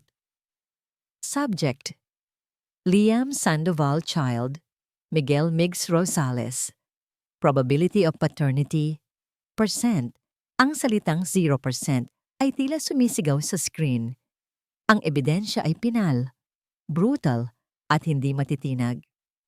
Ang huling pako sa kabaong ng mga kasinungalingan ni Isabel. Ang katahimikan sa press conference ay biglang binasag ng sabay-sabay na pag-click ng mga kamera at nag-uunahang mga tanong. Gumuho na ang buong istorya ni Isabel. Ang simpatsya ng publiko ay biglang naglaho na parang bula. Sa gitna ng kaguluhan, si Althea naman ang nagsalita. Ang nangyari sa amin ni Liam ay isang paalala na ang pundasyon ng anumang relasyon ay tiwala at katapatan. Sabi niya, ang boses ay kalmado ngunit may bigat. Nawala iyon sa amin at pinagbayaran namin ito ng 5 taon ng aming buhay. Tumingin siya kay Liam, isang tingin na puno ng pagpapatawad at isang bagong simula. Ngunit hindi pa huli ang lahat para magsimula muli. At para linawin ang lahat, si Liam Sandoval ay mayroon ngang anak. Huminto siya. Ang lahat ng mata ay nasa kanya. At ang anak na yon ay ang anak naming dalawa. Sumenya siya sa gilid ng entablado. Isang pinto ang bumukas at iniluwal nito ang kanyang ina. Hawak sa kamay si Liana. Ang bata, na nakasuot ng simpleng puting bestida, ay bahagyang nahihiya sa dami ng tao. Ngunit nang makita niya ang kanyang ina, ngumiti ito. "Ipinakikilala ko sa inyo," sabi ni Althea. Ang boses ay puno ng pagmamalaki. "Si Liana, ang aming anak." Si Liam ay napatayo. Ang mga mata ay nanlalabo sa luha. Ang publikong pag-amin ni Althea ay isang regalong hindi niya inaasahan. Ito ay isang deklarasyon hindi lang sa mundo, kundi sa kanya. Isang deklarasyon ng kanilang pamilya. Sa bahay si Isabel ay napasigaw. Isang sigaw ng pagkatalo, ng galit, ng purong desperasyon. Itinulak niya ang mesang nasa harapan niya. Ang lahat ng bagay ay bumagsak. Natakot si Migs at nagsimulang umiyak. Hindi na nag-iisip. Kinuha ni Isabel ang susi ng kanyang kotse at tumakbo palabas ng pinto. Iniwan ang umiiyak na bata. Kailangan niyang makatakas. Kailangan niyang tumakas mula sa kahihiyan, mula sa katotohanang siya mismo ang gumawa. Samantala, sa press conference, lumapit si Liam at Althea kay Liana. Sa unang pagkakataon, sa harap ng buong mundo, yumuko si Liam at niyakap ang kanyang anak. Biglang nag-ring ang cellphone ng PR head. Kinausap niya ito sandali at ang mukha niya ay biglang namutla. Lumapit siya kay Liam at may ibinulong. "Sir Liam," nanginginig ang boses nito. "Si Miss Rosales po." Tumatakas, nagmamaneho ng sobrang bilis. Na aksidente po siya. Ang masayang tagumpay sa press conference ay biglang napalitan ng isang malamig at mabigat na katotohanan. Iniwan ni Liam at Althea ang kaguluhan ng media. Dala-dala ang balita ng aksidente ni Isabel. Ang biyahe papuntang ospital ay tahimik. Hawak ni Althea ang kamay ni Liam, hindi para magbigay ng lakas, kundi para kumuha rin nito. Sa tabi nila sa likod ng sasakyan, si Liliana ay mahimbing nang natutulog. Ang ulo ay nakasandal sa balikat ng kanyang ina. Walang kamalay-malay sa bigat ng mga pangyayari. Pagdating sa emergency room, isang doktor ang sumalubong sa kanila. Ang balita ay mabilis at brutal. "We did everything we could," sabi ng doktor. Ang boses ay puno ng pakikiramay. "But her injuries were too severe. I'm sorry, Miss Rosales didn't make it." Walang naramdamang saya si Althea. Walang galit. Ang tanging naramdaman niya ay isang malalim na kalungkutan. Isang pakiramdam ng trahedya para sa isang buhay na nasayang dahil sa desperasyon at maling mga desisyon. Tumingin siya kay Liam. Nakatayo lang ito, nakatingin sa kawalan.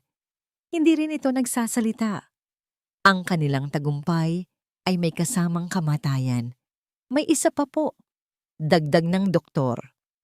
May kasama po siyang bata sa bahay. Dinala na po siya rito ng mga social worker. He keeps asking for his mom and a Papa Liam. Doon sila unang natinag. Si Migs, sa isang maliit na silid sa dulo ng pasilyo, nakita nila siya. Nakaupo si Migs sa isang upuan. Ang mga paa ay hindi pa abot sa sahig. Yakap-yakap niya ang isang maliit na teddy bear at ang kanyang mga mata ay namumugto sa kaiiyak. Mukha siyang napakaliit at nawawala sa malaking silid na yon. Nang makita niya si Liam, bigla siyang tumayo. "Papa Liam!" Sigaw niya. Tumakbo ito at niyakap ang mga binti ni Liam. "Where's Mommy? The doctor said she's sleeping." Yumuko si Liam at hinawakan ang mga balikat ng bata. Walang salitang lumabas sa kanyang bibig. Paano mo sasabihin sa isang 5 taong gulang na bata na hindi na magigising ang kanyang ina? Paano mo ipapaliwanag ang isang bagay na kahit ikaw ay hirap na hirap tanggapin? At sa sandaling iyon, si Althea na nakatayo sa may pintuan ay hindi na nakita si Migs bilang anak ng babaeng sumira sa buhay niya. Ang nakita niya ay isang batang inosente na nawalan ng lahat sa isang iglap. Isang batang biktima ng kasalanan ng mga matatanda. Dahan-dahan siyang lumapit.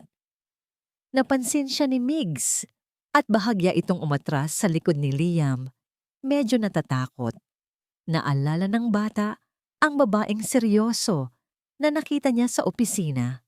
Umupo si Althea sa sahig para maging kapantay ng bata. Ngumiti siya, isang ngiting malambot at totoo. "Hi, Migs," mahina niyang sabi. "I'm Althea. Pwede ba kitang tawaging Migs?" Tumangulang ang bata. Ang mga mata ay nakatitig pa rin sa kanya, puno ng pag-iingat.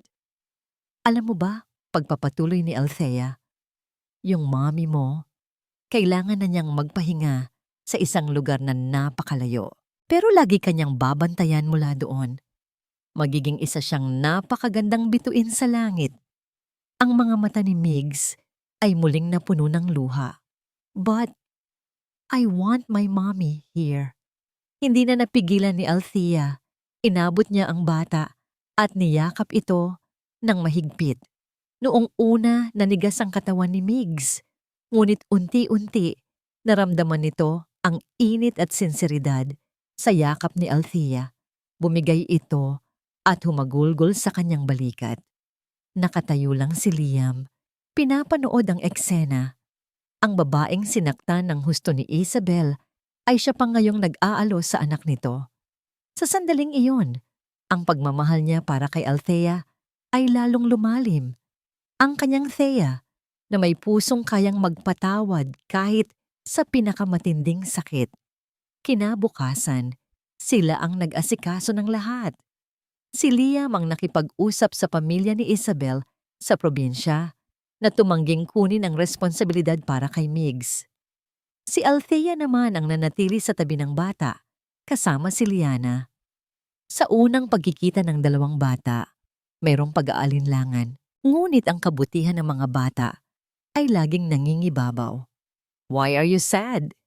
tanong ni Liana kay Migs habang iniaabot ang isa sa kanyang mga manika.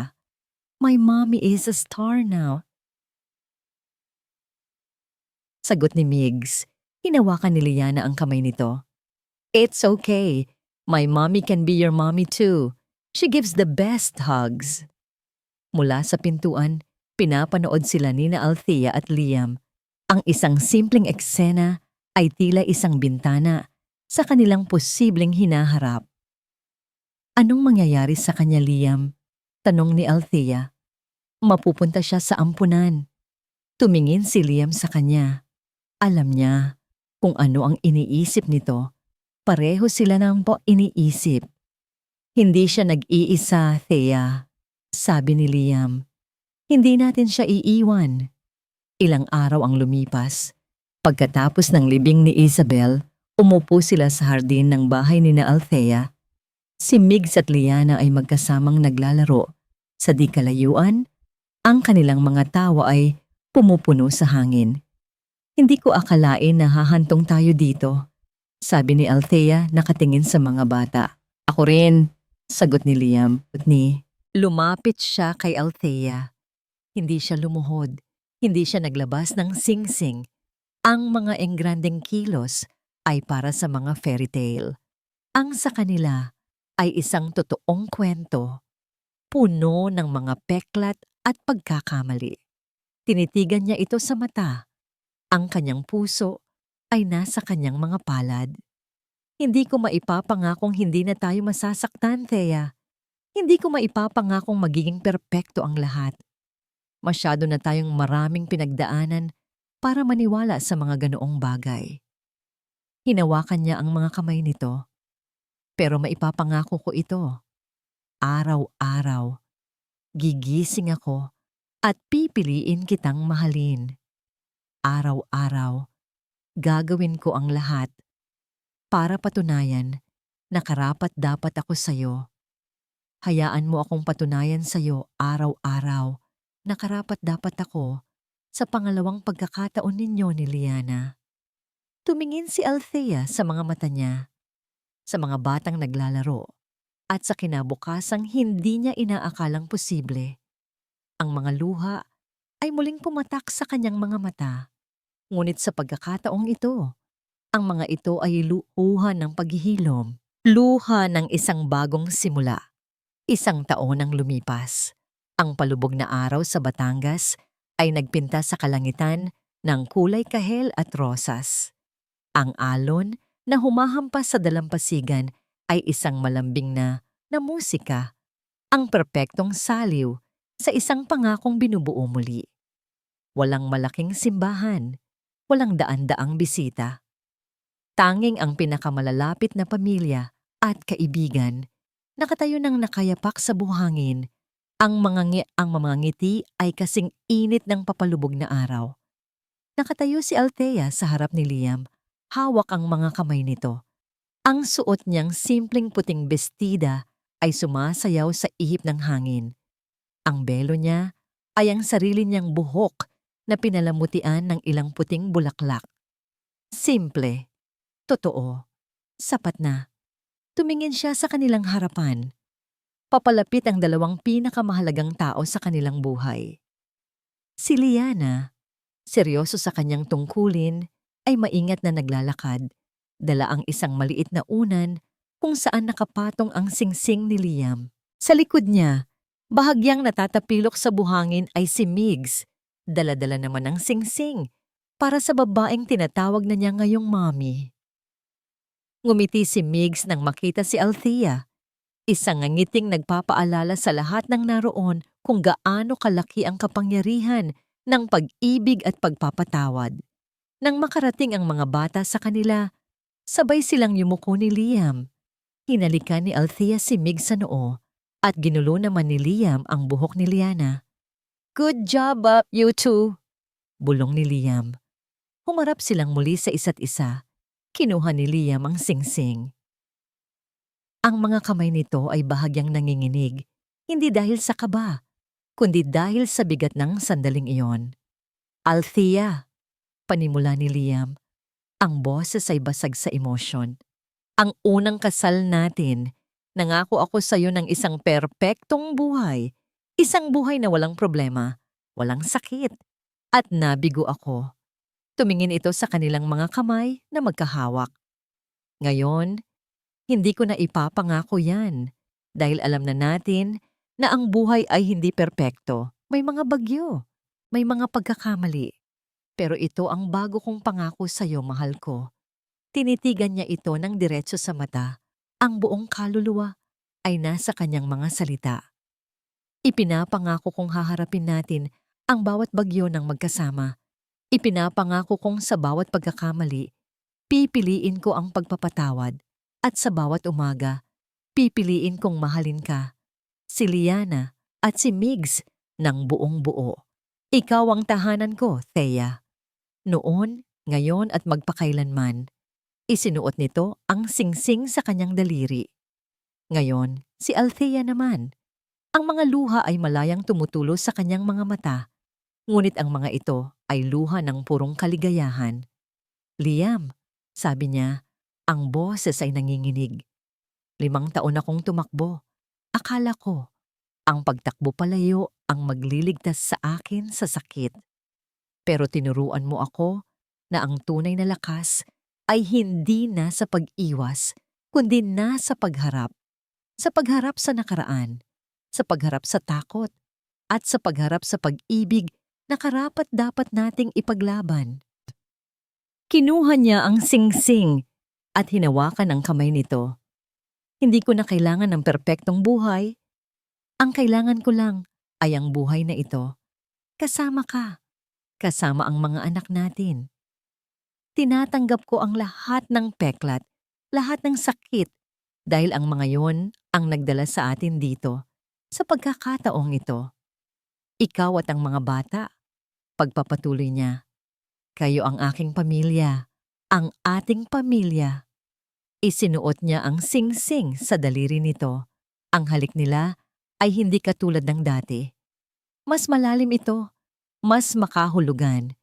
Hindi ito halik ng dalawang taong nagsisimula pa lang, kundi halik ng dalawang taong nagkahanap muli. Dala ang lahat ng aral ng nakaraan at lahat ng pag-asa para sa hinaharap.